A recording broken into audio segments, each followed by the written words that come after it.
අද ඔයාලත් එක්ක බෙදා ගන්න ආවේ ෆුවල් වලට QR එක හදද්දි මම මුහුණ පාපු ගැටලුවක්. ඉතින් ඒකෙදි මම ඒක හදාගත්තේ මෙහෙම මුලින්ම Google ගිහිල්ලා fuelpass.gov.lk සර්ච් කරාට පස්සේ මෙන්න මේ වගේ ඉන්ටර්ෆේස් එකක් එනවා National Fuel Pass කියලා වෙබ්සයිට් එක. මේක ක්ලික් කරාට පස්සේ vehicle මෙන්න මේ වගේ ඉන්ටර්ෆේස් එකක් තමයි එන්නේ.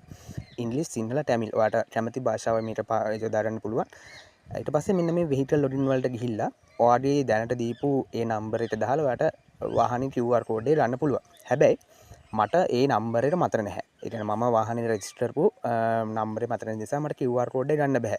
ඒ ඇති වෙච්ච ගැටලුත් එක මම try කරා. ඒ කියන්නේ ගොඩක්ම attempt වාරයක් මේක කොහොමද හදාගන්න කියලා. හැබැයි ඊට පස්සේ මම හොයාගත්ත එකත් මේකේ මුලින්ම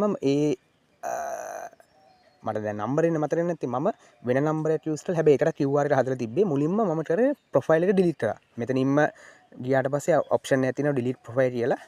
ඒකටත් OTP එනවා දීලා ඊට පස්සේ අන්තිමට ඩිලීට් ප්‍රොෆයිල් දුන්නා. ඒ නම්බරේටම මට ඕන වුණා දැන් මේ මගේ තියෙන වාහනේ රෙජිස්ටර් කරන්න.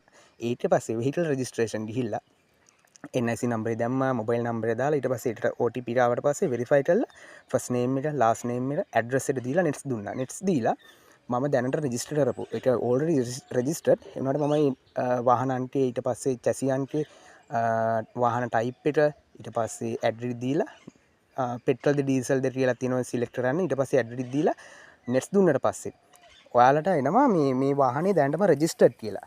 එතකොටම එනවා තව එකක් මේක ආපහු මේ නම්බරේට රෙජිස්ටර් කරන්න ඕනද කලින් එක අවලංගු කරලා.